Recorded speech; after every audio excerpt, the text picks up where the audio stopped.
नमस्कार, स्वागत है आप सभी का आज के इस सेशन में। इस सेशन में मैं डिस्कशन कराने वाला हूं the 14th of March the Hindu newspaper का एक एडिटोरियल। आज का टॉपिक रॉन्ग मैसेजिंग, इसके बारे में डिस्कशन है। The underpinning of religion. Underpinning का मतलब होता है सपोर्ट के सेंस में या बेसिस। बेसिस या न्यू भी बोल सकते हैं हिंदी में। न्यू, नीव। रिलीजन मतलब caste. In the implementation of CAA is problematic. Problematic मतलब होता है कोई चीज हार्ड के सेंस में आएगा, यानी डिफिकल्ट या हार्ड। इज यहाँ पे मेन वर्ब है, यानी वर्ब की पांचवी फॉर्म है। प्रॉब्लमेटिक यहाँ पे एडजेक्टिव है। इम्प्लीमेंटेशन मतलब होता है कोई चीज को एग्जीक्यूशन करने को बोलते हैं, यानी लागू करने को बोलते हैं, या कोई चीज अमल में लाने को बोलते हैं, या कार्यान्वयन भी बोलते हैं इसको। ये वर्ड नाउन है। जैसे इम्प्लीमेंट मतलब होता है, इम्प्लीमेंट ये वर्ब की तरह वर्क करेगा, जिसका मतलब अप्लाई करना या एग्जीक्यूट करना। इसी को बोलते हैं लागू करना। मतलब रिलीजन के बेसिक बेसिस पे, यानी बेसिस पे बोल सकते हैं, या फिर इसका मतलब कह सकते हैं नींव। इन द मतलब इन the implementation of CAA is problematic. ये CAA क्या है? प्रॉब्लमेटिक हो सकता है, हार्ड हो सकता है, डिफिकल्ट हो सकता है। इस पेज का स्क्रीनशॉट ले लीजिए। यहाँ पे अंडरपेनिंग यहाँ पे नाउन की तरह वर्क कर रहा है। रिलीजन भी नाउन है, इम्प्लीमेंटेशन भी नाउन है। प्रॉब्लमेटिक यहाँ पे वर्ड है एडजेक्टिव। प्रॉब्लमेटिक यहाँ पे एडजेक्टिव की तरह वर्क कर रहा है। इस पेज का स्क्रीनशॉट ले लीजिए।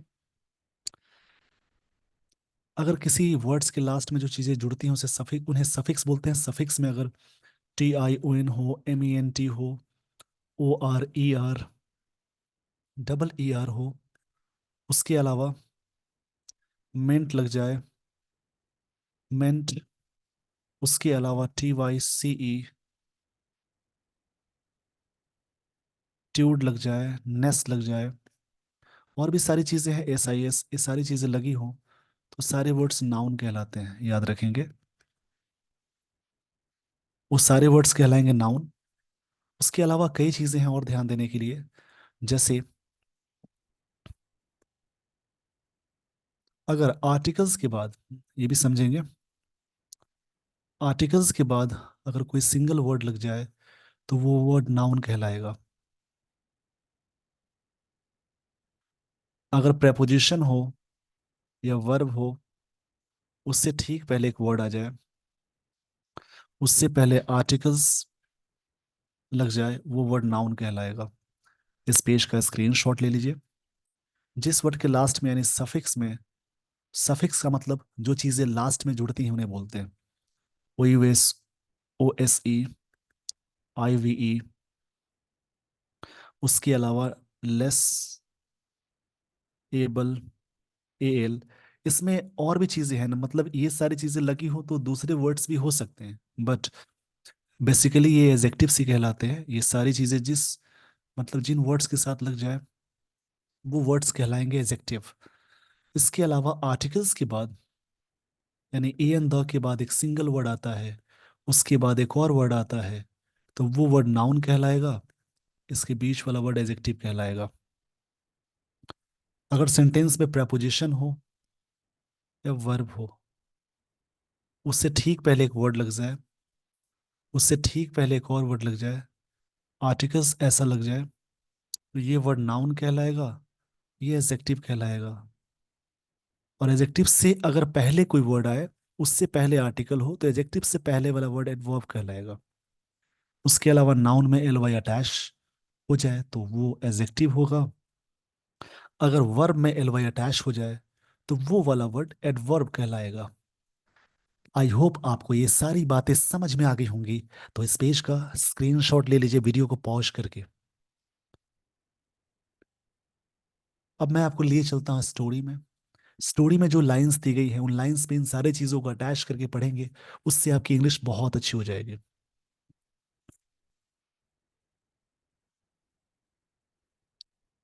द गवर्नमेंट्स डिसीजन, सरकार की यानी अपोस्ट्रोफी इसका मतलब का होता है, डिसीजन टू इम्प्लीमेंट, इम्प्लीमेंट मतलब होता है अप्लाई करना या एग्जीक्यूट करना। द सिटीजनशिप अमेंडमेंट एक्ट यानी सी ए, ये बहुत ही अच्छा टर्म है, आप सुनिएगा समझिएगा, करंट अफेयर्स के लिए बहुत अच्छी चीज़ है।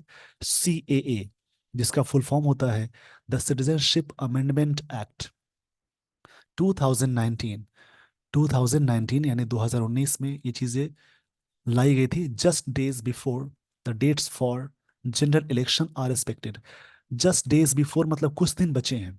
The dates for the general election, election यहाँ पे नाउन है, आर एक्सपेक्टेड ये present tense, present simple present tense का पैसिव है।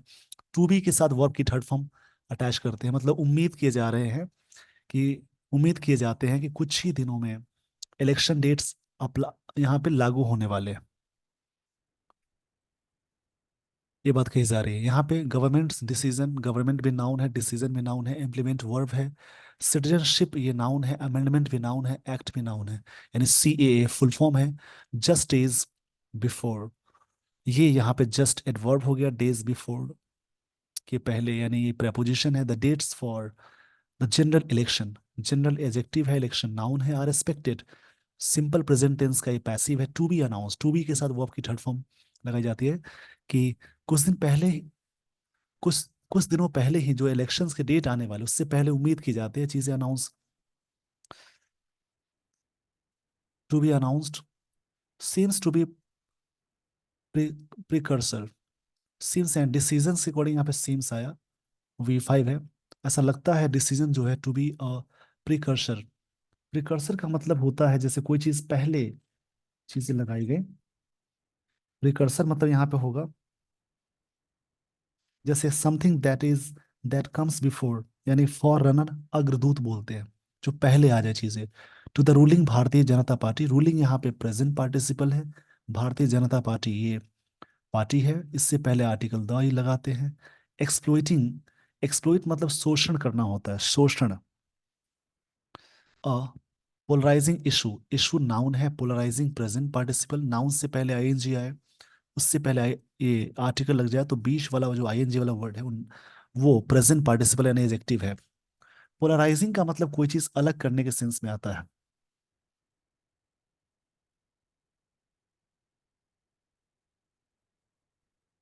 पोलराइजिंग मतलब डिवाइड या पार्ट को कहते हैं, सेपरेशन, सेपरेशन बोल सकते हैं। सेपरेशन, पोलराइजिंग मतलब यहाँ पे होगा सेपरेट करने की चीजों को बोलते हैं। Issue in the poll campaign, जो चुनाव के कैंपेन है उसकी बात हो रही है। द लॉ स्ट्रांगली अपोज, ये जो लॉ है पूरी तरह से अपोज करता है। स्ट्रांगली यहाँ पे एडवर्ब है, अपोज V2 है। लॉ एक नाउन हो गया। बाय मेनी बहुत सारे लोगों के द्वारा अपोज किया गया, स्पेशली बाय मुस्लिम कम्युनिटी, खासकर मुस्लिम कम्युनिटी ने इनको यहाँ पे अपोज किया। स्पेशली जो वर्ड है उसको समझेंगे। ये वर्ड यहाँ पे एडवर्ब की तरह वर्क कर रहा है, मतलब मेनली बोल सकते हैं। Region based test for grant of citizenship, region based test test की बात हो रही है। इस पेज का स्क्रीनशॉट ले लीजिए वीडियो को पॉज करके। रीडिंग के दौरान इन सारी चीजों को ध्यान में रख के पढ़ेंगे।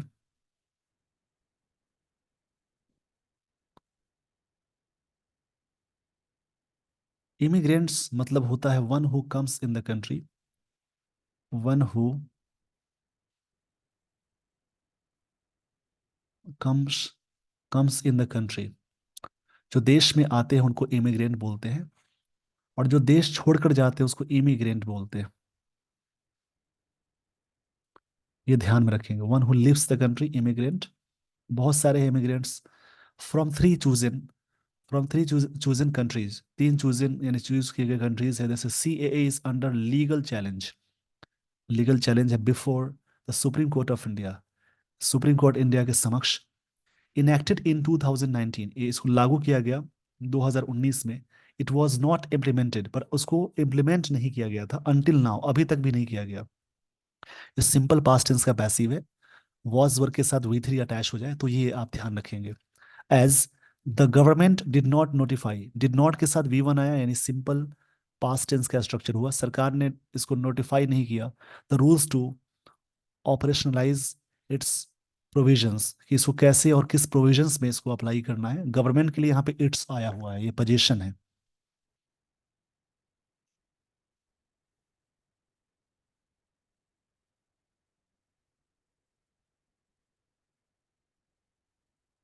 ऑपरेशनलाइज का मतलब होता है कोई चीज़ अप्लाई करना या इफेक्ट लगाना, यानी इस वर्ड का मतलब अप्लाई करना बोलेंगे।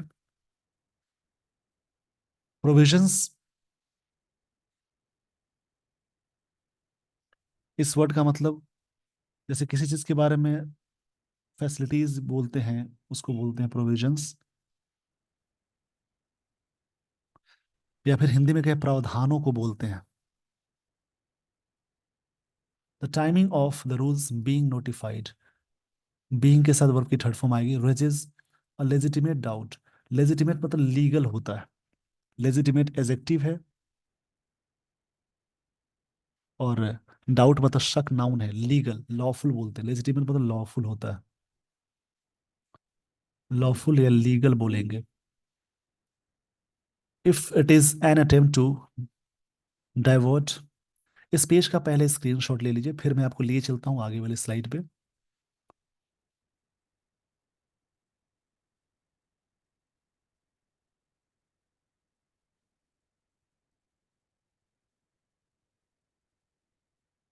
नोटिफाई का मतलब होता है कोई चीज एडवाइस देना या फिर इन्फॉर्म करने का सेंस है।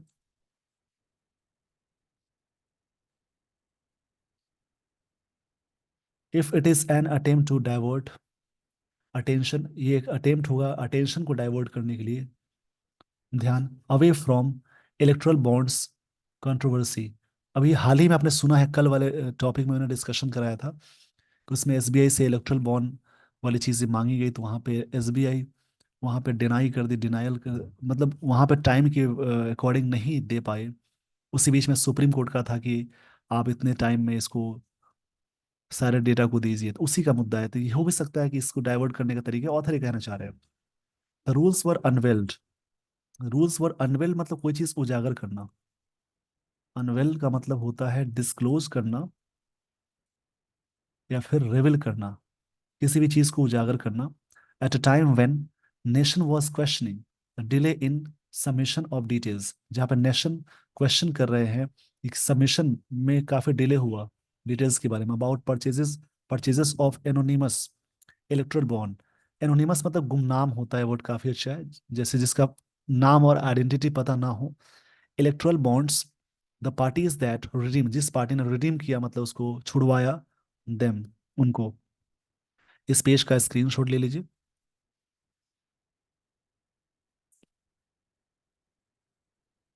दिस सर्कमस्टांसेस में ये प्लूरल है यानी वी वन आया, सिंपल प्रेजेंट टेंस का स्ट्रक्चर अप्लाई हुआ, सब्जेक्ट वी वन आ गया।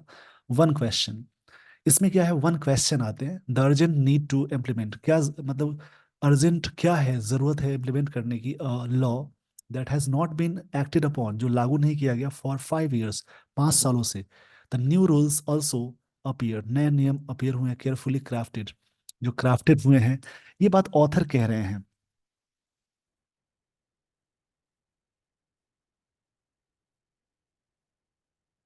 क्राफ्टिंग में कोई चीज को बनाने का, हैंड क्राफ्ट बोलते हैं, बनाने का सेंस है।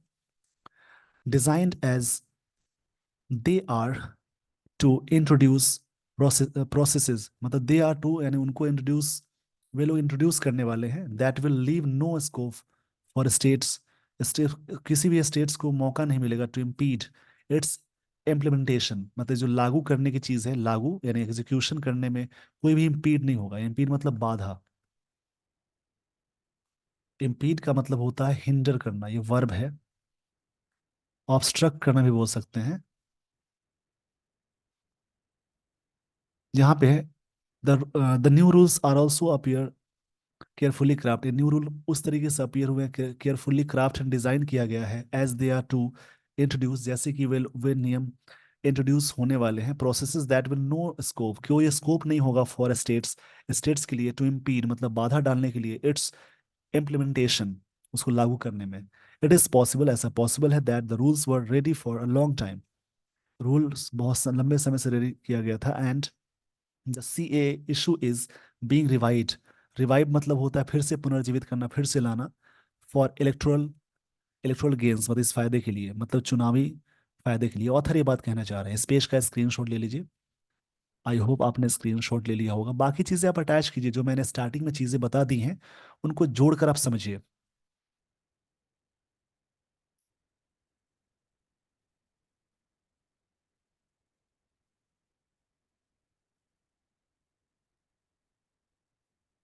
द इसेंस ऑफ सी ए।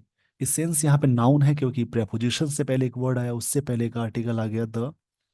तो ये वर्ड कैसे वर्क करेगा? नाउन की तरह वर्क करेगा। यहाँ पे इसेंस मतलब होता है कि स्पिरिट या कंसंट्रेट को बोल सकते हैं। In reality may not be यहाँ पे affect the interests of minority, ये नहीं अफेक्ट करेगा सिटीजन्स आफ्टर ऑल। इसके बाद it is only a fast tracking mechanism for minorities. एक तरह से फास्ट मैकेनिज्म है। माइनॉरिटीज मतलब जो कम लोग होते हैं उनको बोलते हैं Hindu, Sikh and Buddhist, Jains, Parsis and Christians, from Afghanistan, Bangladesh, Pakistan to gain citizenship, वहाँ की बात है। मतलब यहाँ पे वैसे लोग जहाँ पे माइनॉरिटीज हैं उनको वापस लाना, नागरिकता दिलाना, ये चीज है इस आर्टिकल में। इसी के बारे में आपने पढ़ा होगा। ये होता क्या है आप समझ लीजिए अच्छे से। सी ए।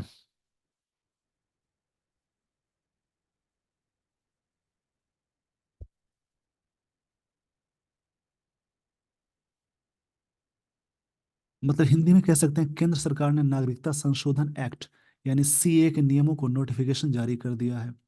इसके साथ एक कानून में देश में लागू हो रहा है। मतलब इसमें 31 दिसंबर 2014 से पहले पाकिस्तान, बांग्लादेश, अफगानिस्तान, भारत के आए हिंदू, सिख, बौद्ध, जैन, पारसी, ईसाई समुदाय को नागरिकों को नागरिकता दी जाएगी। जहाँ पे माइनॉरिटीज लोग बसे हैं वही मुद्दा है अपने देश में। इंस्टेड के साथ ऑफ लगाते हैं। The usual 11 years out of the preceding 14 years, the waiting period for this class of immigrants, immigrant जो यहाँ जो बसे हैं उसकी बात होती है। जो देश में आते हैं उनको इमिग्रेंट्स बोलते हैं। आई होप आपको ये सारी बातें समझ में आ गई होंगी। तो इस पेज का स्क्रीनशॉट ले लीजिए, मैं आपको लिए चलता हूँ आगे वाली स्लाइड पे। Will be only be 5 years provided they had arrived, वो लोग आ चुके हैं थे बिफोर December 31, 2014। जैसा कि मैंने अभी बताया फर्दर आगे, there is nothing in it that removes anyone citizenship. इसमें ऐसा कुछ भी नहीं है कि किसी की नागरिकता को खत्म की जाती है। चीज़ें समझने वाली होती है, पहले हम हंगामा करने लगते हैं। कोई भी चीज़ समझने की जरूरत है। The problem with the C A is, लेकिन प्रॉब्लम क्या है? Two fold. इसमें दो चीज़ें हैं। First, in its discriminatory norms, इसमें क्या भेदभाव वाले नॉर्म हैं। नॉर्म मतलब नियम, कानून को बोलते हैं। That specifies some religious communities as eligible for citizenship, जो भी सिटीजनशिप के लिए एलिजिबल है उनकी बात हो रही है। इस पेज का स्क्रीनशॉट ले लीजिए वीडियो को पॉज करके। आई होप आपने स्क्रीनशॉट ले लिया होगा। आगे बात कही जा रही है all those from the 6 regions, मतलब 6 रीजन से जो लोग, रिलीजन से जो लोग आते हैं, रिलीजन्स मतलब इस धर्म से आते हैं, in this 3 countries are presumed to have fled persecution. Fled मतलब होता है कोई चीज के बारे में। फ्लेड का मतलब होगा जैसे कोई चीज भागना, रन होना होता है। प्रिज्यूम्ड का मतलब होगा, प्रिज्यूम का मतलब कोई चीज एज्यूम करना, सपोज करने को बोलते हैं। प्रिज्यूम मतलब होता है सपोज करना। ये पास्ट में तो सपोज्ड बोल सकते हैं, या फिर हिंदी में कहें उम्मीद करना या एक्सपेक्ट करना भी बोल सकते हैं। प्रोसिक्यूशन मतलब होगा जैसे किसी चीज के बारे में,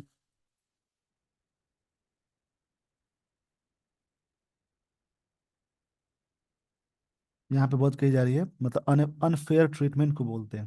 प्रोसिक्यूशन मतलब अनफेयर ट्रीटमेंट।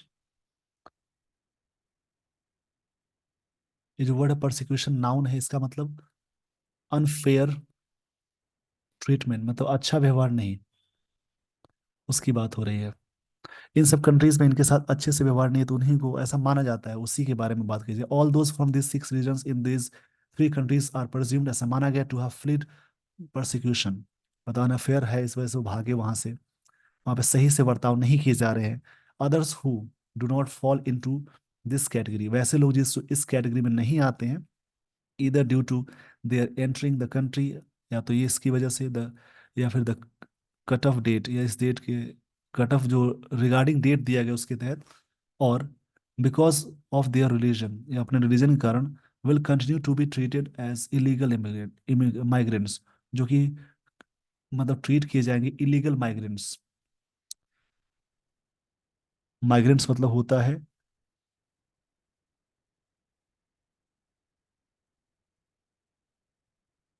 जैसे प्रवासियों को बोलते हैं। इस पेज का स्क्रीनशॉट ले लीजिए। आई होप आपने स्क्रीनशॉट ले लिया होगा।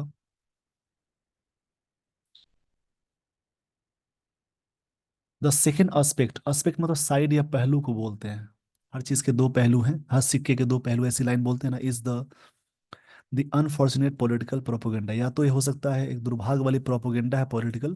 प्रोपोगेंडा मतलब प्रसार करना, चीजों को बोलते हैं। कोई भी चीज है जो प्रसार करने का सेंस होता है, उसको बोलते हैं। दैट सॉट, सीक का सेकंड फॉर्म सॉट होता है, मतलब मांग करना, to link the CAA with the national register of citizens, इसके साथ जोड़ने के लिए। दिस रिटोरिक एसेंचुएटेड, एसेंचुएटेड मतलब किसी बात पे जोर देकर कहना, और रिटोरिक मतलब होता है, ये भी वर्ड बहुत अच्छा है, rhetoric.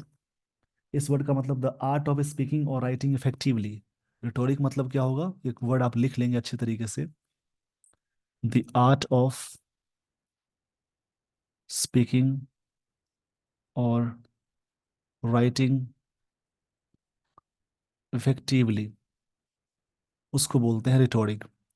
The fears of Muslims, ये फियर है मुस्लिम्स लोगों का, that the CAA may lead to loss of citizenship, अगर CAA लागू हो जाता है तो सिटीजनशिप, यानी यहाँ से हम खो देंगे, out without adequate documentary proof, बिना ज्यादा पर्याप्त के डॉक्यूमेंट्री प्रूफ के, more than it's content, the CAA is causing harm through it's use for Narendra Modi regime's political messaging.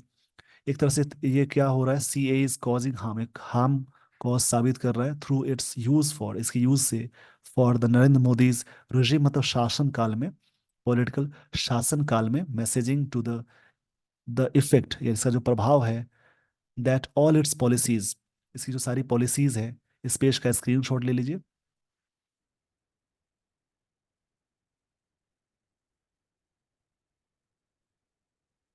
Will have an, होगा, an underpinning of region, religion, religion मतलब यहाँ धर्म के सेंस में धार्मिक चीजों को बोलते हैं। अंडरपिनिंग का मतलब बेसिस। यहाँ पे ऑथर क्या चाह रहे कह रहे हैं, the CAA is causing harm through it's use for Narendra Modi, the Narendra Modi regime, इनके पॉलिटिकल रिजिम में, मैसेजिंग टू द इफेक्ट, इसका जो प्रभाव है, दैट ऑल इट्स पॉलिसीज, इसकी सारी जो पॉलिसीज है, will have N underpinning of religion, मतलब कि होगा किस कास्ट बेसिस पे, यानी रिलीजन बेसिस पे। अंडरपिनिंग मतलब बेसिस होता है। आई होप आपको ये सारी बातें समझ में आ गई होंगी। इस पेज का स्क्रीनशॉट ले लीजिए, और इसी प्रकार से आप अदर आर्टिकल रीड करेंगे। If you read everyday English stories, English the lines of English newspaper, you will have a collection of words, and you can also improve your English by reading, by understanding. So with this everyone, I would like to end this session. Thank you so much for watching this video. Thanks everyone.